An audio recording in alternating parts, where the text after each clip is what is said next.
How's it going, guys? Baldur here, and I am currently in Rome. So I am in the Piper Seneca 5, and this is an amazing plane. Also, I am currently in VR. I can't see how the recording looks right now, but on my end, things are going pretty good. So this is kind of a test for me. I want to see if this will work. Getting a recording in VR because I want to be doing VR flying more. It's a lot more realistic, and if I can do that while recording, all the better. There are some downsides to VR, however, and I'm going to point it out. For example, there's a switch right here. I don't know if you can see it, but whoa, gotta reset that. Okay. But that switch is essentially a switch that you cannot reach in VR because it is practically unreachable by clicking standards. I could use the wands, but not going to do it. Better with the mouse. So, in that case, what I'm going to do is that I'm going to cheat at least to get this thing started. Startup isn't too hard. You just got to take the fuel cutoff valves, open them, turn on the magnetos, the batteries, the alternators, and then push these start buttons. It's not too hard. Turn the strobe lights on, at the very least. We are going to be having a short flight to Florence. So what I'm going to do is I'm going to go to the flight plan, Lyra and LIRQ. Okay, that works. And we'll just tie that to GPS. There we go. Alright, so things are looking good. Does this thing even have a tower?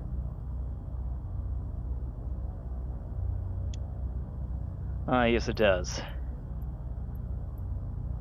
Not going to worry about the ATIS. We're going to be departing to the north to Florence. Ground November 48765 with Kilo request taxi for takeoff north departure. November 48765 taxi to and hold short of runway tree using taxiway Alpha. Contact tower on 120.5 when ready. Taxiing hold short runway tree using taxiway Alpha 765. Let me just check. Yeah, landing and taxiing guides are always there. I want to take those things off for the landing guides. No point in doing a flight simulator, learning a flight simulator if you cannot land in the plane you're at. Sure, you can use it if you want to train, but I prefer baptism by fire. Taxiing, on the other hand, is a different story. And if you're wondering why that is, it's simply because with taxiing, the airports are so large, so complicated, and it seems like the taxiways aren't exactly uniform in a sense. But yeah, I am kind of taxiing at a pretty high pace. No big deal. Clouds look pretty good. Now, one of the things is that if you do end up on I'll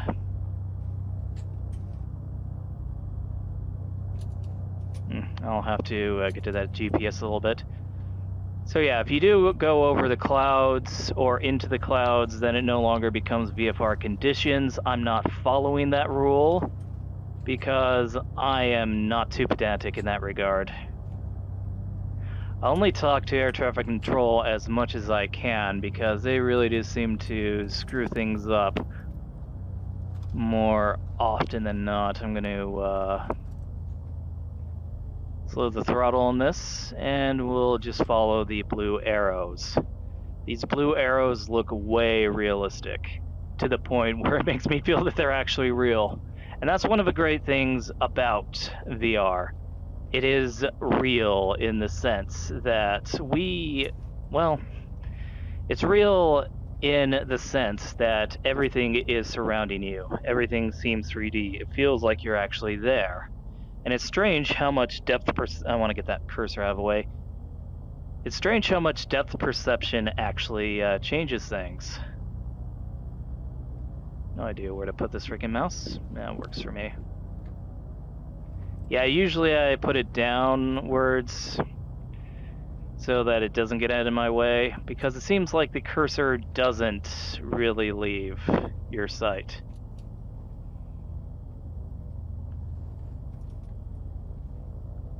But yeah, as we continue taxiing, the fairly straightforward thing about it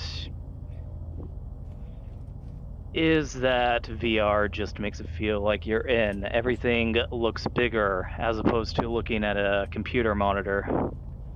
That's what's great about it. Also, I find it weird that I have all these runway hold short lines just for the sake of the runway. I have no idea why that is. Seems slightly counterproductive, but I won't complain too much about that.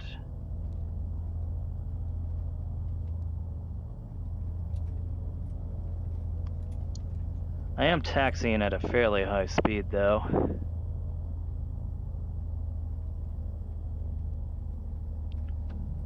Gonna get my flaps out, though. Because one of the things about this plane is that it's very hard to tame when taking off. In fact, the ability for me to make it to the center line or keep it on the center line is practically non-existent in this plane. I mean, it won't stop me from trying, but this thing is a wild horse. It is very hard to tame.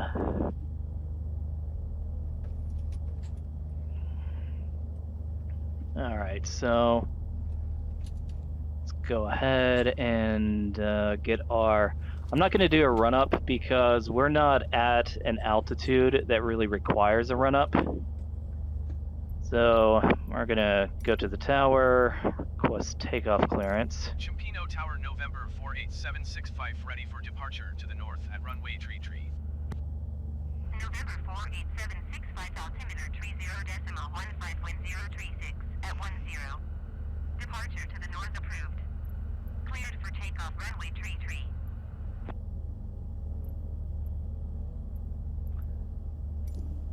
Cleared for takeoff runway tree 765. Alright, let's go ahead and get our landing lights going.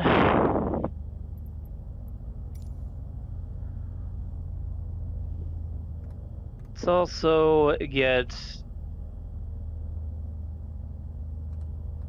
the weather and transponder going as well. Alright, there we go.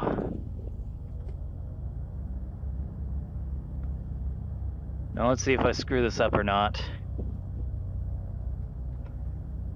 So yeah, as you can guess with these massive engines, the Seneca is a beast of a plane. Crazy how amazing it is. Let's go ahead and try to get this going. Alright. We're in the center line, brakes are held.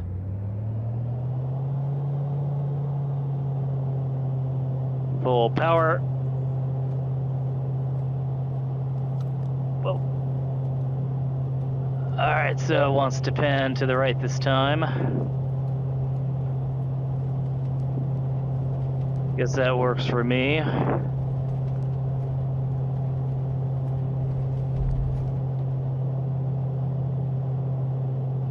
Alright, positive rate of climb. Let's get our gear up.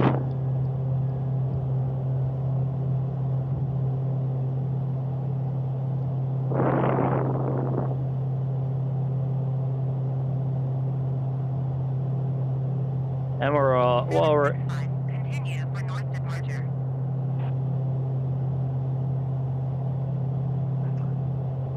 Alright, I will. Ciampino Tower, November 48765, continue for north departure. Alright, so it's gonna take, according to this, an hour. No, I don't think it will.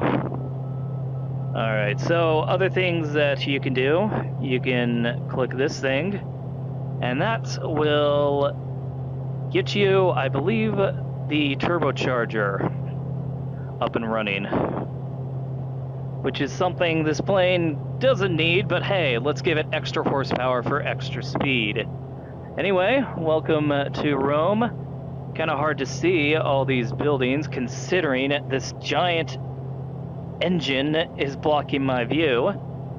You can see perfectly fine out the window right here.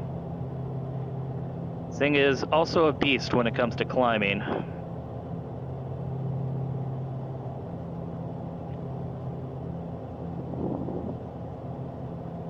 Even as the game's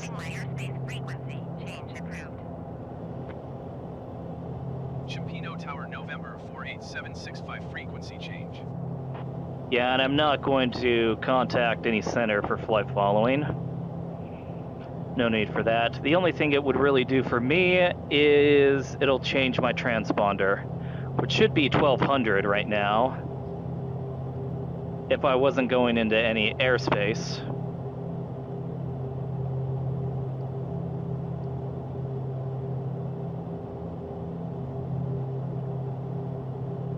Alright.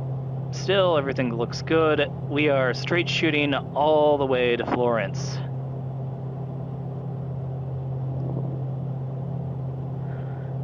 But yeah, so here are a few things about the Piper Seneca from Carenado. It is a very powerful plane, but it doesn't carry a massive payload. And what do I mean by that? Well, let's put it this way. If you fill this plane all the way up with all the avgas and top off the tanks, then what will happen is that you will end up in a situation where you cannot really put a lot of cargo on it. In fact, fully loaded with fuel, this plane has about 360 pounds for its payload, and that's not a lot. Granted, it's not the worst thing in the world, but holy crap, notice the climb rate of this thing. This thing can easily get to 20,000 feet, and that's not a bad cruising altitude for this plane. Considering how far we're going, though, that's not the case. This thing has quite a long range. If I wanted to, I could fly all the way to Paris, possibly even London if I wanted to. Because the range on this thing is also crazy. So, while sacrificing utility, it is still a very sporty plane. And now I just need to turn off the landing lights.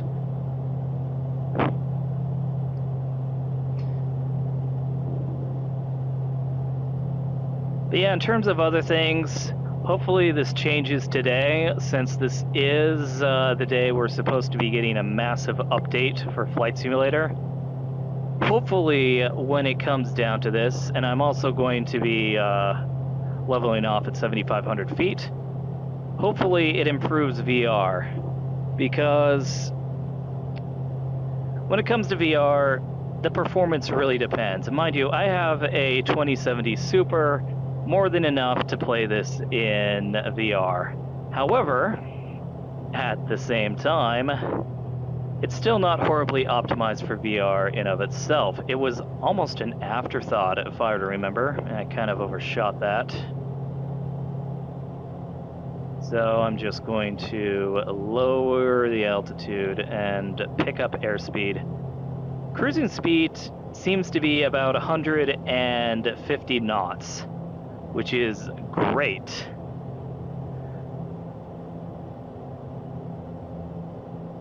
Seeing that it is 122.7 nautical miles away from my... Holy crap.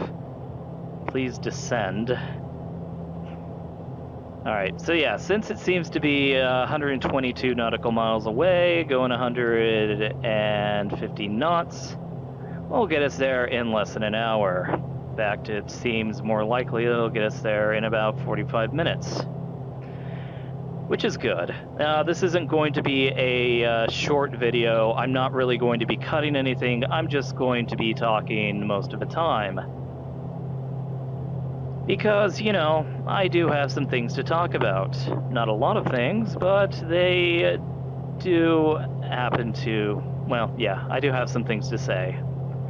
Not a lot of things, but enough things to say. First things first, when I was at Flight Sim Expo, one of the things I noticed is that there was a very big lack of software. TFDI seemed to be the biggest one, as well as Laminar with their X-Plane 12. X-Plane 12 looks good.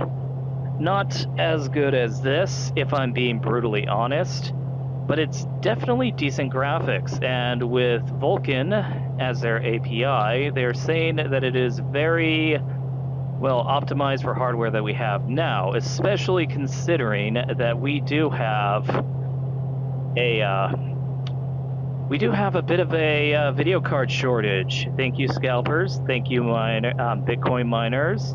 Thank you, COVID, for giving us this shortage and complicating things. Thank you, Internet of Things, that takes resources from video cards to put it into a fucking fridge that you don't need...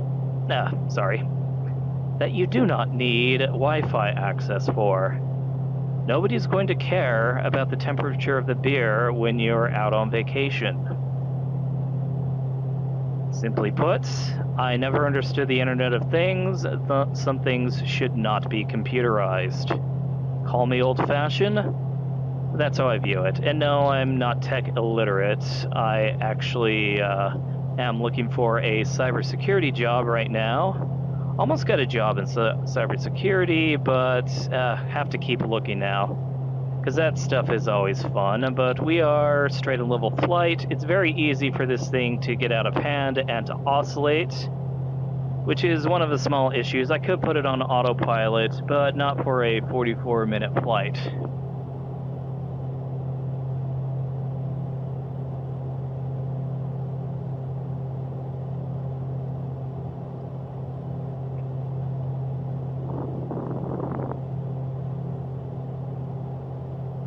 Alright, and the altimeter looks pretty good. Yeah. Freaking Italy. I want to go here sometime.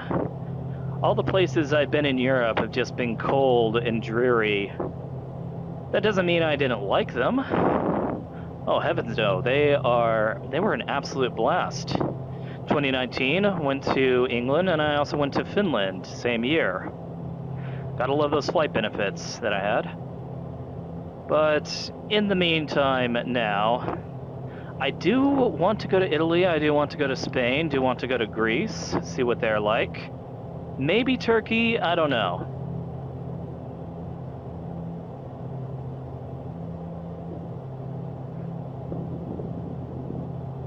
Alright, so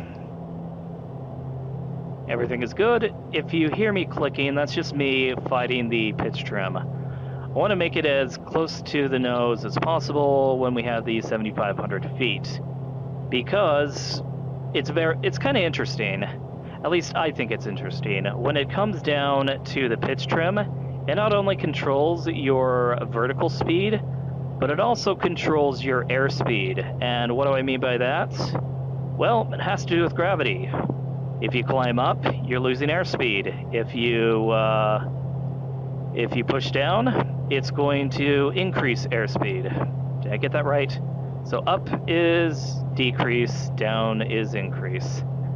So in other words, when you see this climbing and when you see the needle climb and you pitch down, that means you're also gaining airspeed as well. And seeing that I'm pretty close to 150, oh whoa. I escaped the matrix for a second. But yeah, needless to say, when you are... Yeah, so when you are adjusting for a straight and level flight, that is where you're going to get the fastest airspeed, short of nosedives. So yeah, so this climb was taking airspeed away from me. Remember, you do have to keep track of it quite a bit.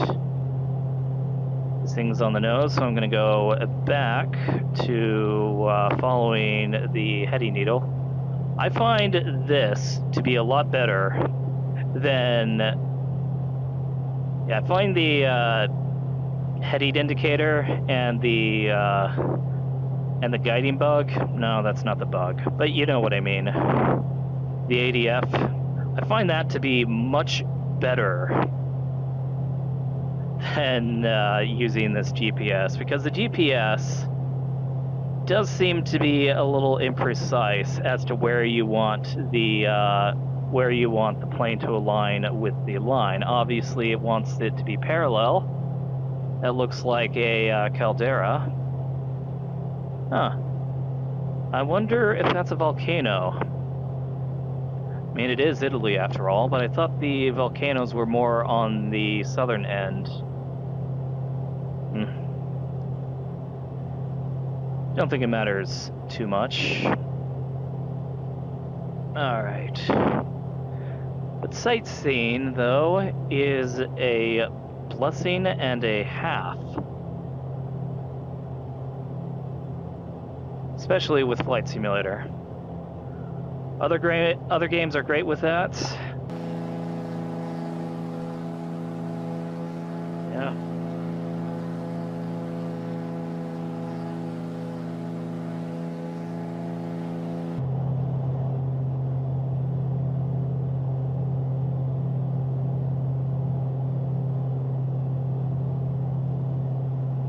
Yeah, and the other thing as well is DCS World. DCS World is great in VR too. The only problem with DCS in VR is that, you know, you do have to make sure that you have a pretty good HOTAS. Do I have a good HOTAS? I mean, kinda.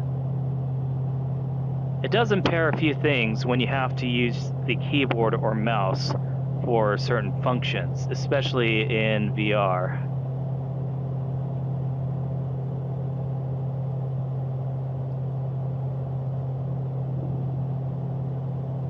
Plus, what's interesting is that recording in VR, my view is a little jittery, and I've been looking at the view from OBS, and the view from OBS doesn't look bad at all, seems to be lacking that. But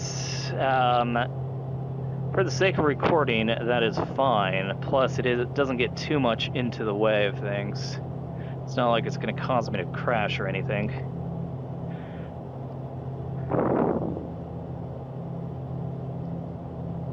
But either way, things have been good. Planes have been flown. I've been addicted to PAC-X, but I do believe that there is some difficulty with PAC-X being integrated into the into VR. Maybe it can't even be integrated at all. I can tell you that there's another thing that I've been trying, and it's absolutely free, called NeoFly. That's more of a general aviation thing than it is a airline passenger thing. Different software, though they serve pretty similar purposes in the regard. As in putting more missions and adding a commercial element to aviation. And both of those situations, both of those softwares, NeoFly will work in VR, but PAC-X, I haven't tried it yet, but so far I've heard that it doesn't work in VR, which is a shame. Because I do love PAC-X, and I'm more than willing to go back to Track IR in order for PAC-X to work. So there is that. And right, straight line, straight and level. Good to go.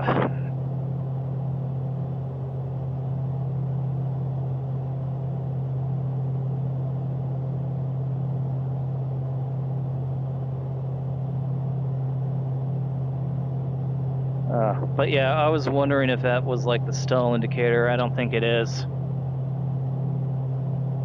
Don't have that good of a vision for it.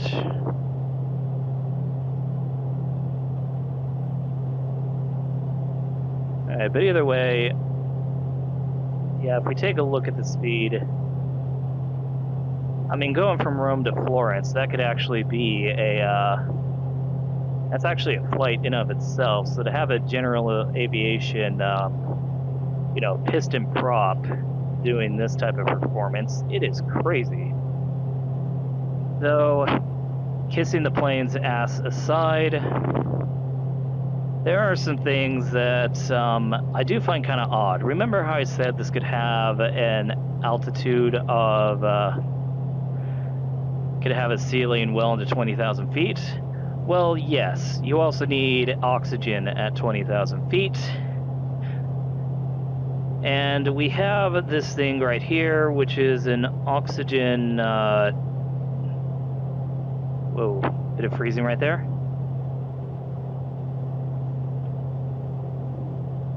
Whoa, okay. We running into some troubles here.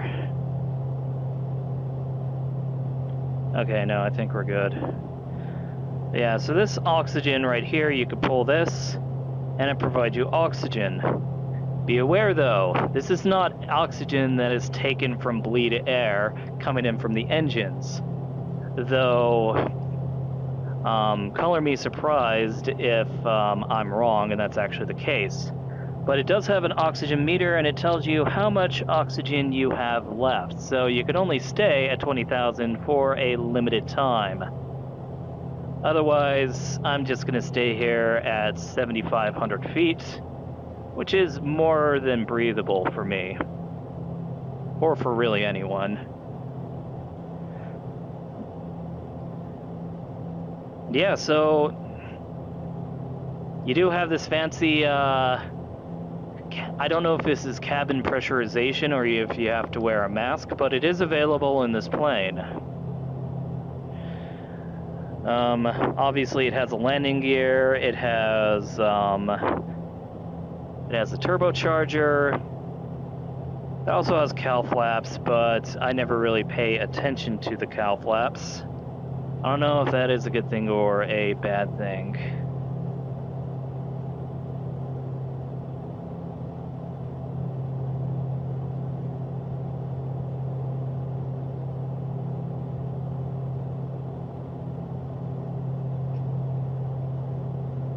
I don't think it matters too much.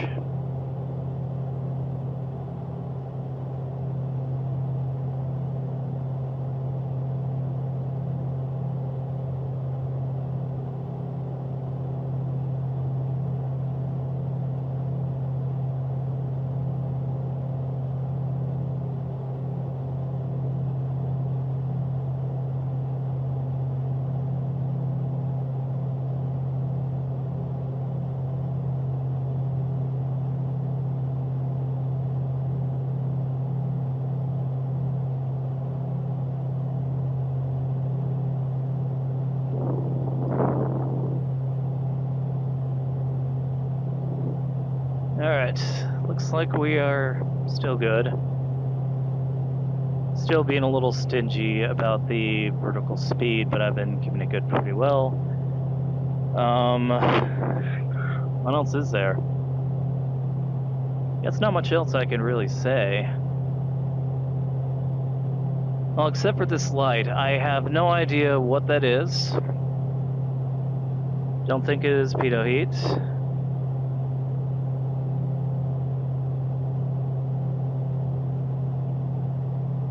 Systems look fairly good.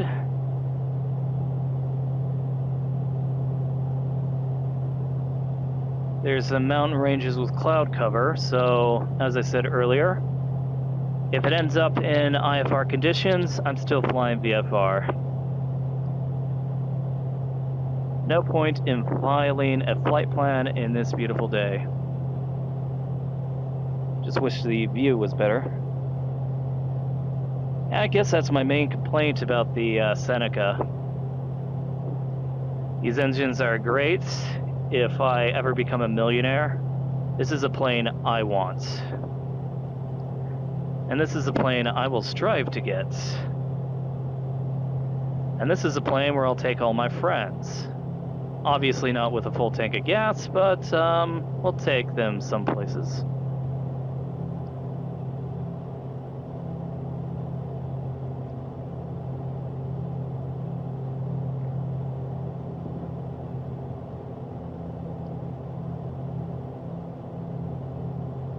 RPMs are through the roof, but I think they'll manage. How about our...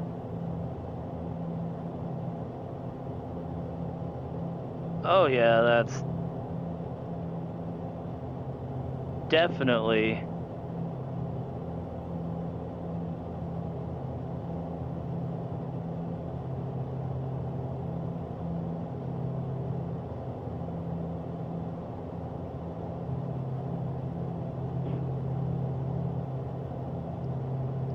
Okay, so, wow. That's actually leaned quite a bit, so I don't know if that's a good thing or not. We're almost to the lean max, though.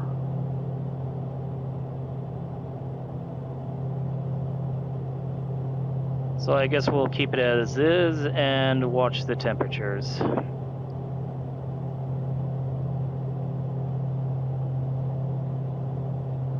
Oh wow, this thing's going a lot faster now.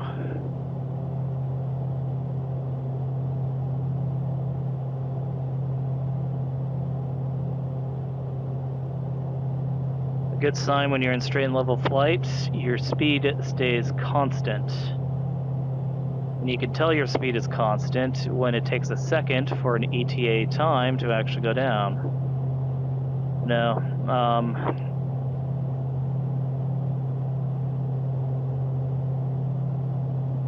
yeah, but either way.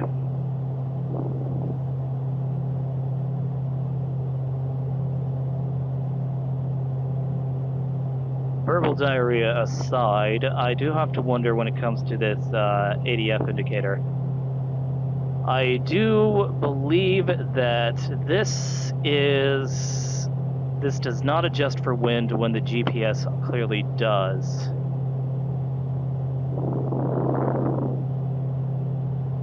Yeah, so 327 to 328. Looks like it's on the line, but I can't imagine that winds are really that breezy today. That looks like a cool farm. Geez, I wonder how many vineyards there are.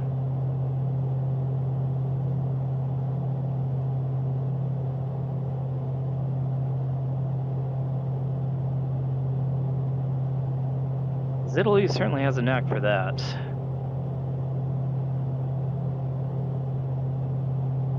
Alright, so...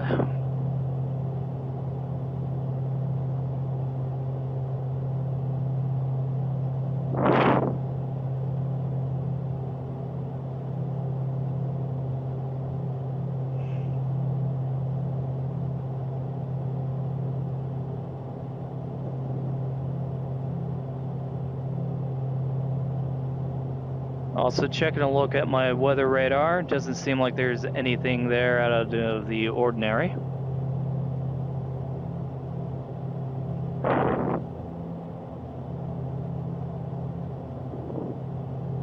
So far, we are good to go.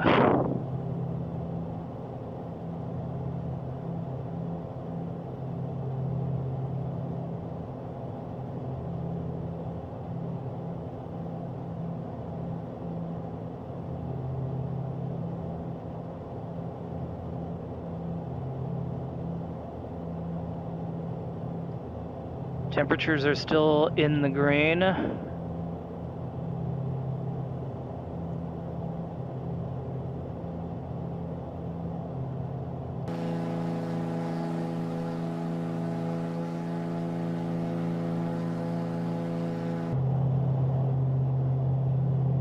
Plane is flying like a bat out of hell. And I think I may have answered my question about it because I'm a little bit off. Not by a whole lot, but enough for it to move the bar.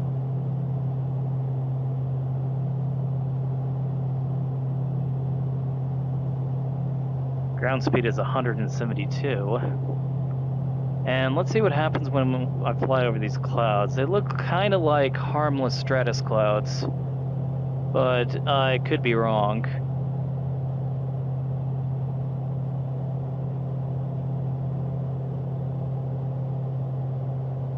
Alright, so yeah, only 25 minutes left.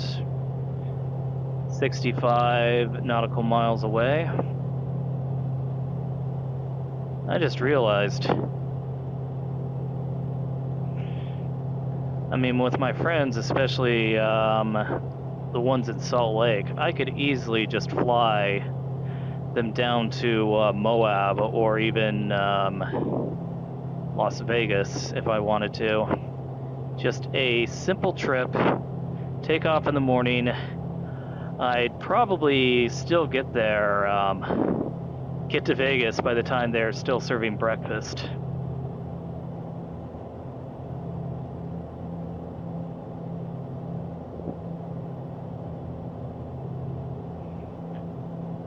But learning more about this plane is something I should probably do.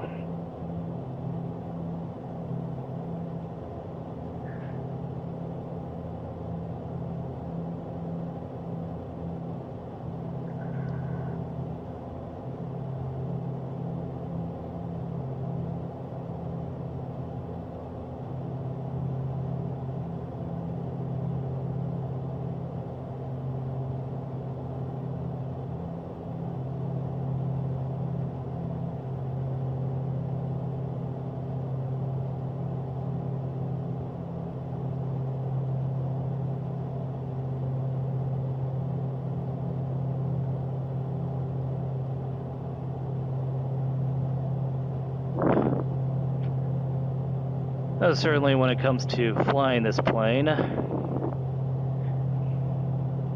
I definitely do need to figure out more things about this, because for one, I don't even know if that thing is the turbocharger. I bet it is, but I'm not sure. And if we have a turbocharger, what's the need for the fuel mixture?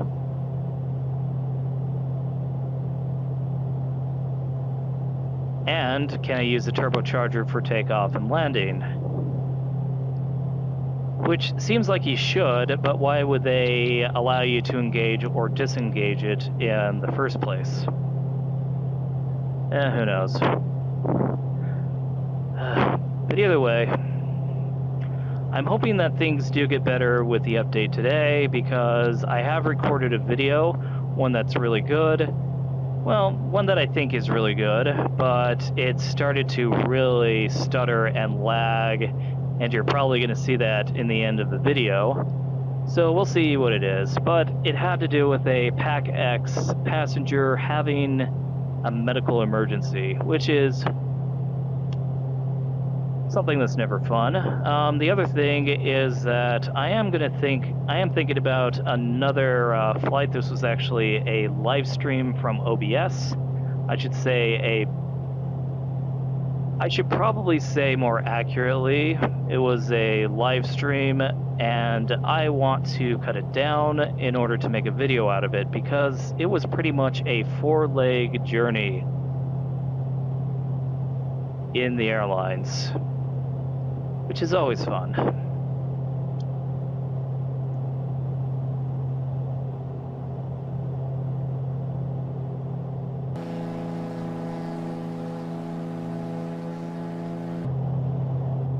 Though one of the things I always had to wonder with Piper is why don't they have more doors? That just seems like a weird thing for them to do.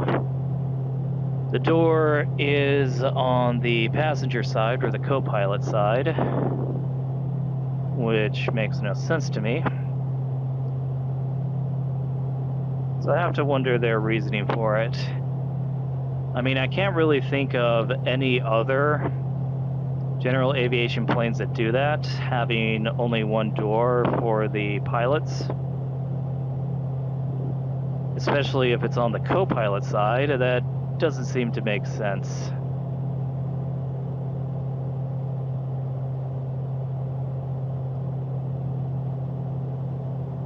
And we're still 52 miles out, 20 minutes away. And we're getting more into the, I don't want to say arid, but definitely the drier parts of Italy. Probably very sunny as well, which I do not mind one bit. For the record, I also don't know where I can find the outside air temperature. Seems like something that would be good to know.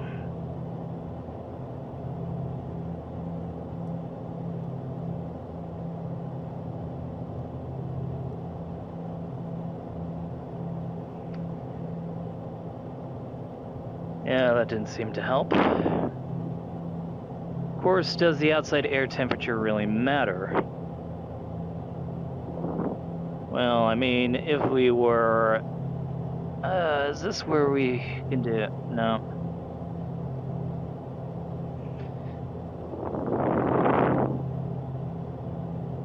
Right, and that's the parking brake.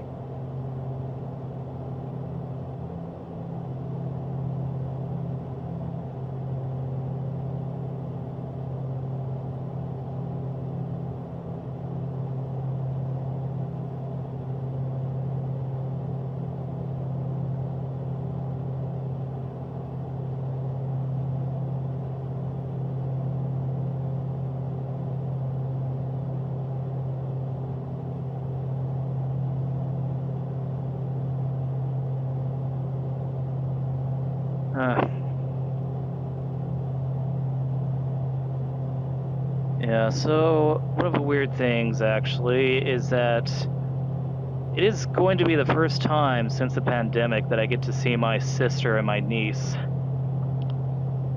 And they're very chill people. Always fun to hang out with them.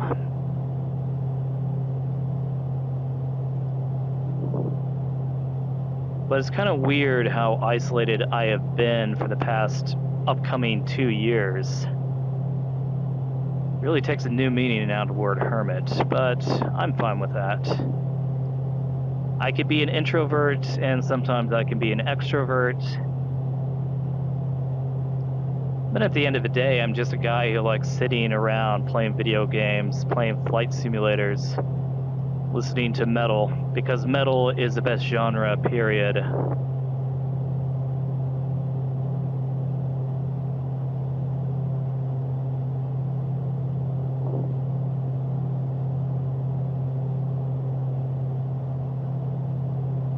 I do have to imagine if this thing was properly trimmed.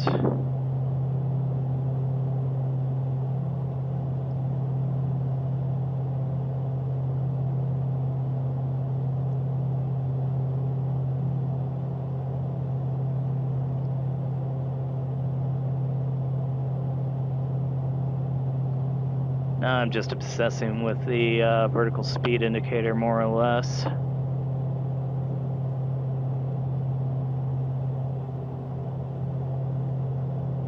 And those quaint, small Italian villages.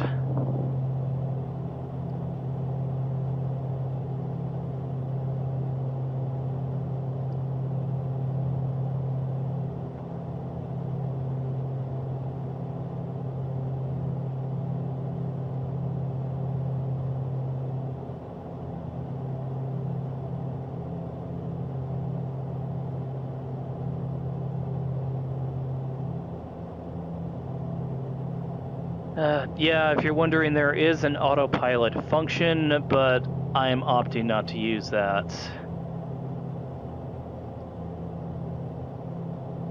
Because while this may definitely be considered a long flight, a cross-country flight in terms of general aviation, it's still a pretty short flight for me.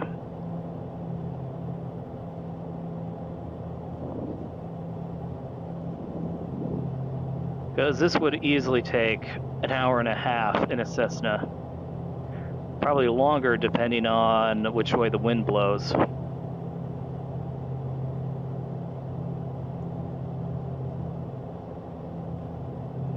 Here it seems like the wind is in our favor, ground speed of 173. So yeah, take that 173 ground speed and yeah, you got a trip that lasts less than an hour.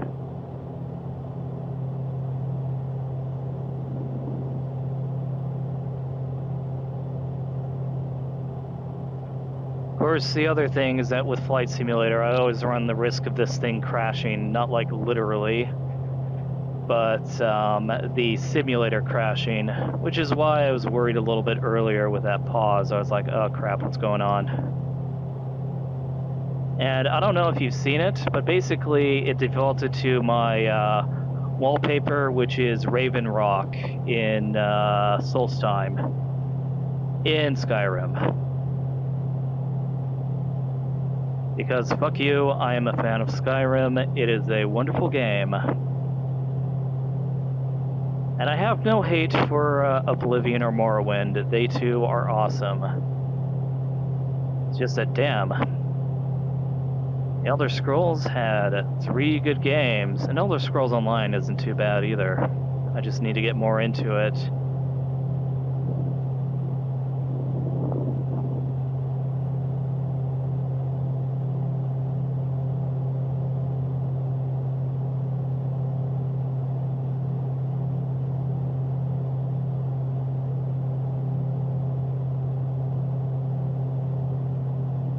Now 33 miles away, 33 nautical miles away,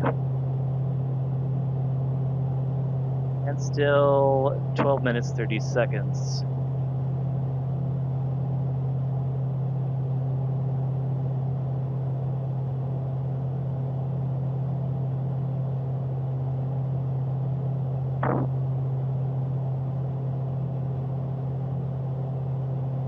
Yeah, I always wondered what it was like, what it would be like to live in Italy. It's a pretty cool place.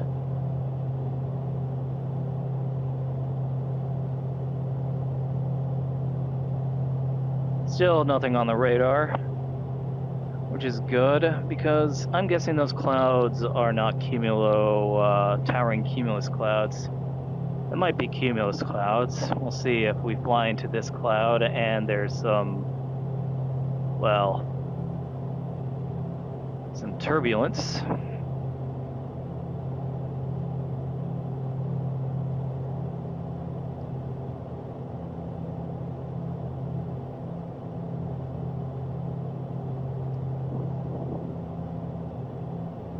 But all things aside, good flight. Beautiful scenery. It's fun to travel the world.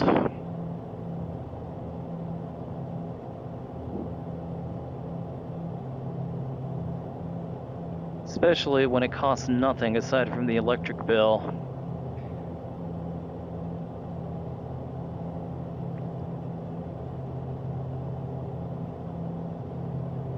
And seeing that my place has solar power, the electric bill usually pays me, so this isn't costing me much.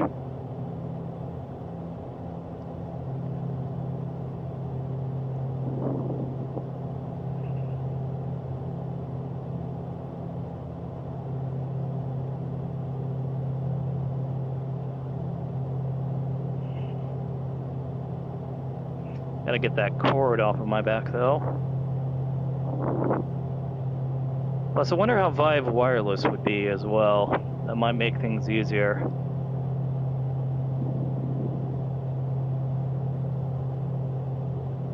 The way things are, that cord does get into the way. It can actually wrap around me, especially if I'm doing something that's standing, like Pavlov VR is a good one.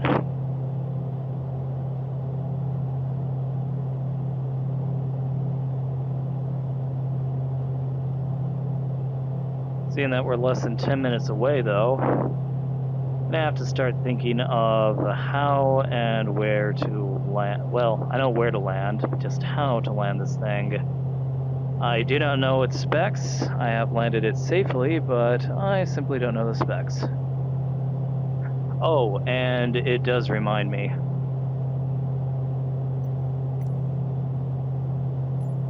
Gotta turn that pesky thing off.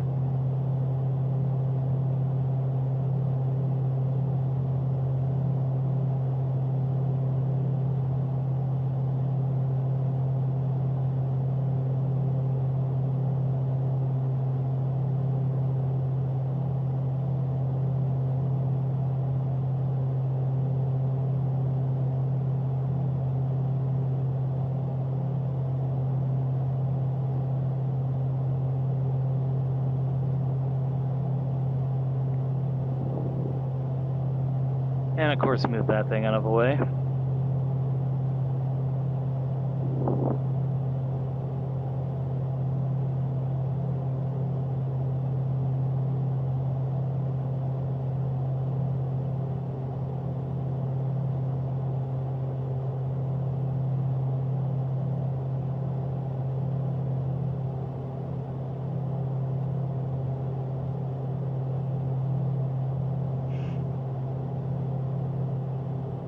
Oh, nice animation on the anti-static wicks.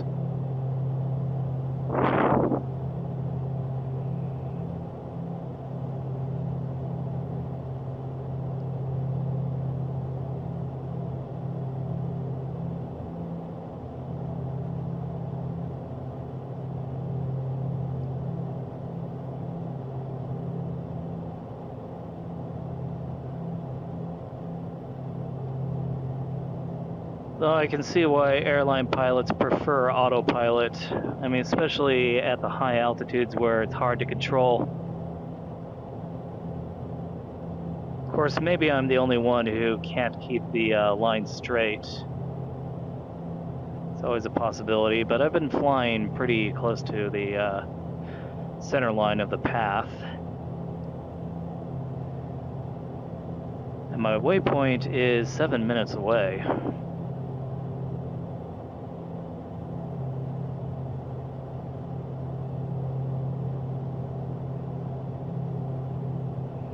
Looking at the temps look good.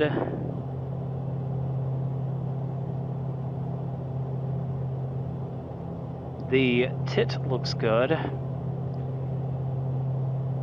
Yeah, I had to make that joke. Someone had to make that joke. It was inevitable that joke was going to be made. You cannot fault me for that joke.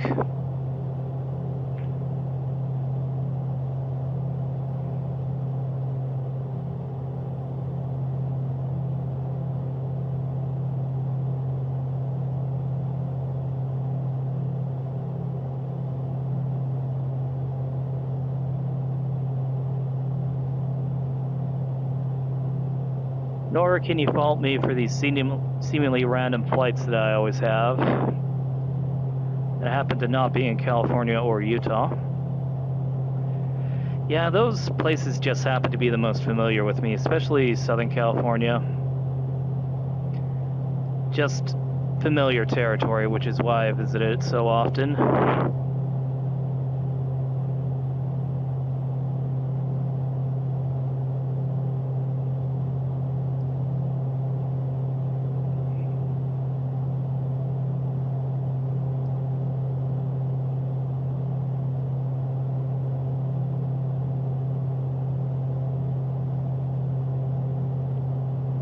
And with 5 minutes and 30 seconds remaining, when would be a good time for me to descend? Probably now.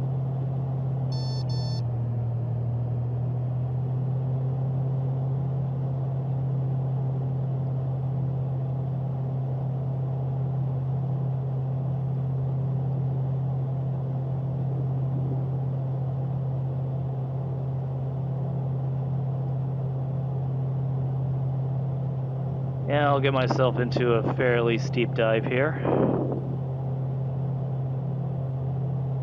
Make sure my airspeed indicator doesn't go into the yellow. Straight and level, it's fine to fly into the yellow. Did I say straight and yellow? Anyway, straight and level, it's good to fly. It's okay to fly into the yellow. But not when you are maneuvering, which is what I'm doing. And I'm taking a guess that this is Florence over here.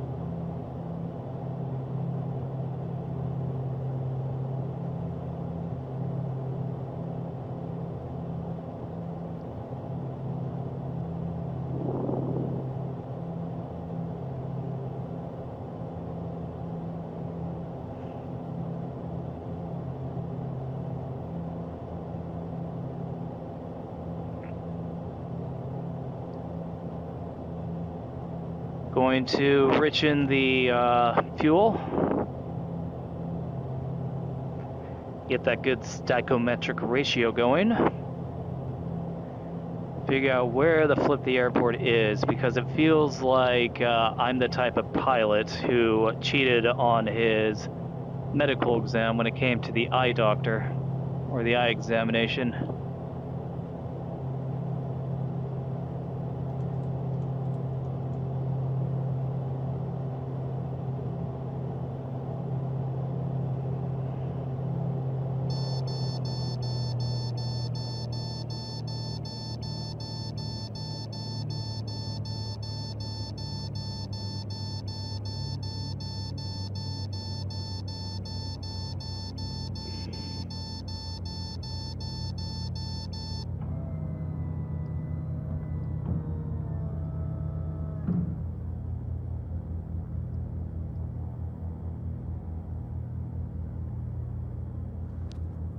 Whoa.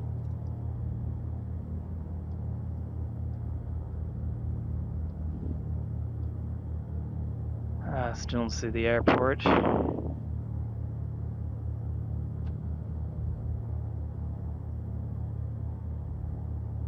Add a notch of flaps. Get my landing lights on. Whoa.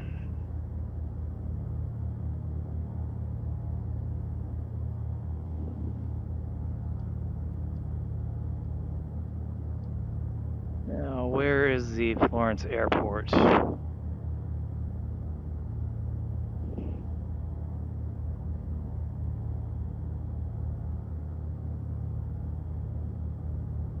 Yeah, I'm not even gonna bother. Tis a flight simulator after all.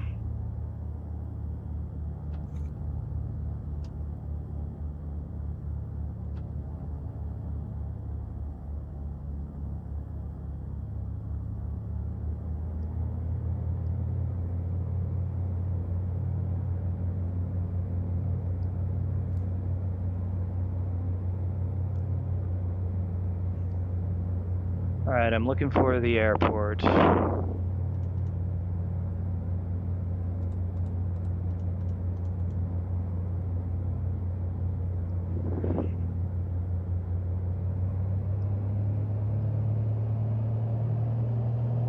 Yeah, let's stop ourselves from losing altitude, first and foremost.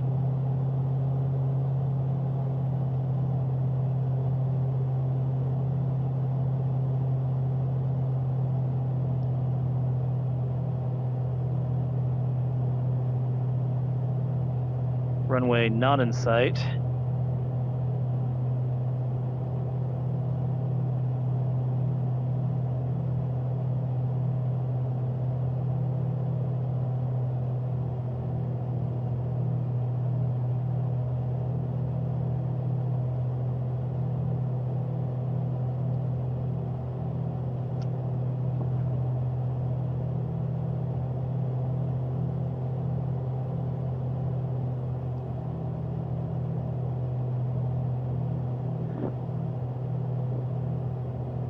Cool looking buildings.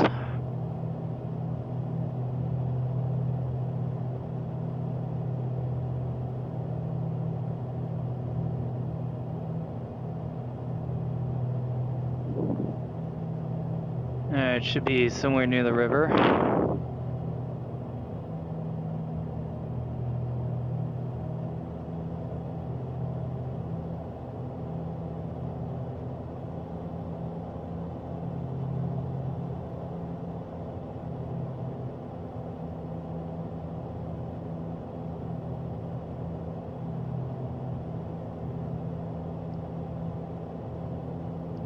Oh, I am nowhere close.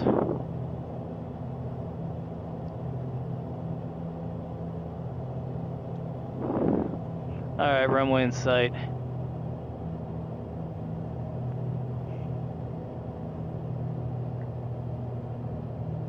As mentioned before, I do not know the landing speed of this plane, but I'm going to land this anyway.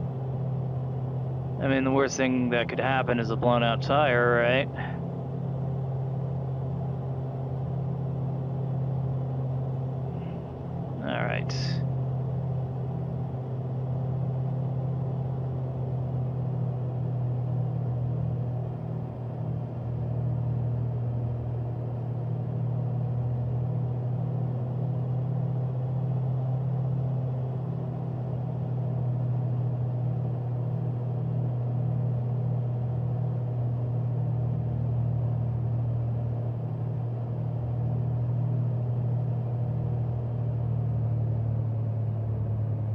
Also, no Pappy either.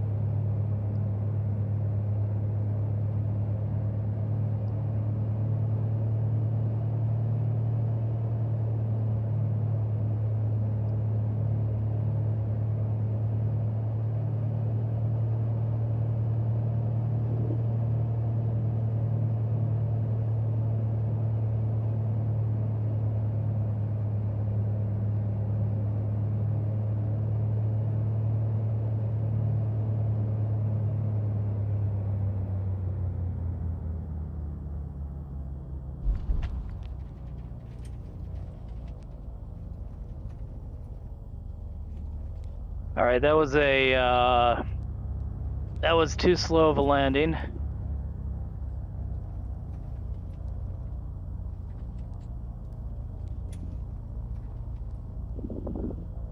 Seeing that I was unable to flare, but good landing enough. So landed a little bit faster than what I landed at. Seems like a good philosophy. So yeah, let's get off of here.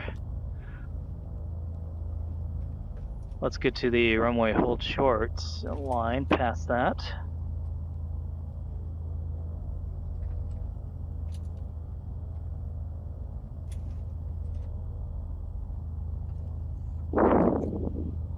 Flaps go up.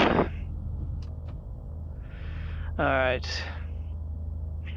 And, you know, let's see if I can go ahead and taxi to parking. Florence ground November 48765. Request taxi to parking. November 48765 taxi to General Aviation parking November 48765 taxi to General Aviation parking using taxiway Lima cross runway 23 Hotel Foxtrot cross runway 05 Golf. Taxiing to General Aviation parking via taxiway Lima cross runway 23 Hotel Foxtrot cross runway 05 Golf 765.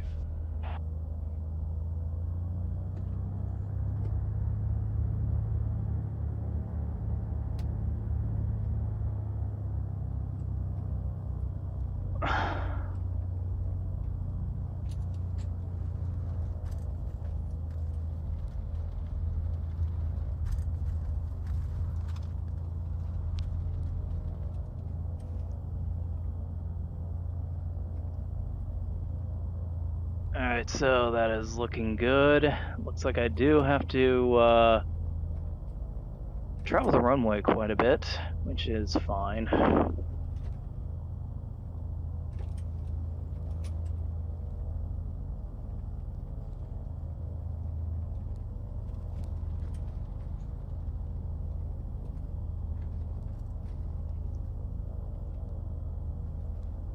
So, I get the feeling that when it comes to the VR mode of Flight Simulator, they don't have the traffic. Because I don't see any cars, I don't see any planes. But if I were to do this with Track IR, that is a different story. So where do we go from here? Wow. You pretty much have to turn around this entire runway to get to where you want to go. So gonna go to Florence Airport.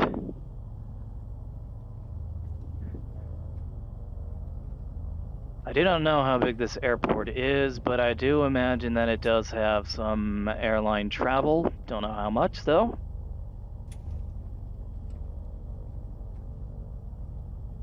But something I could ponder later. Also, weird taxiway, I'm not gonna lie.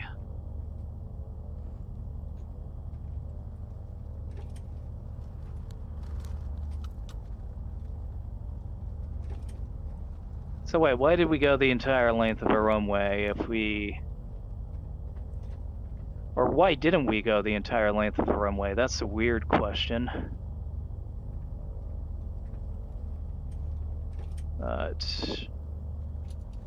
Yeah, look at that crap.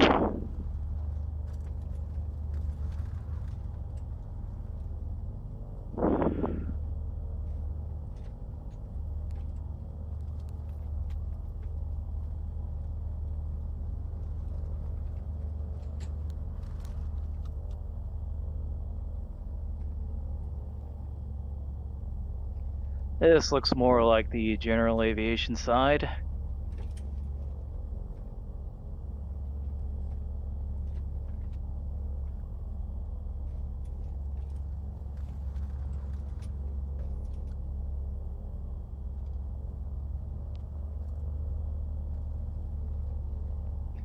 And yeah, this is one of the reasons why I do actually use the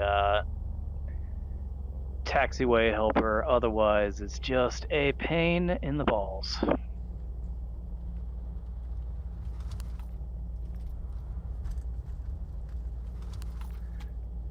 The way you park this plane is even weirder.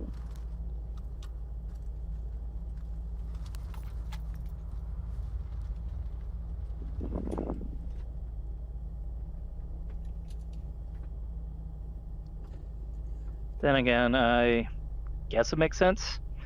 Either way, this is Flight Simulator 2020 in VR. Hope you guys enjoyed. Let me know if you want to see more of this. And as always, you have a nice day.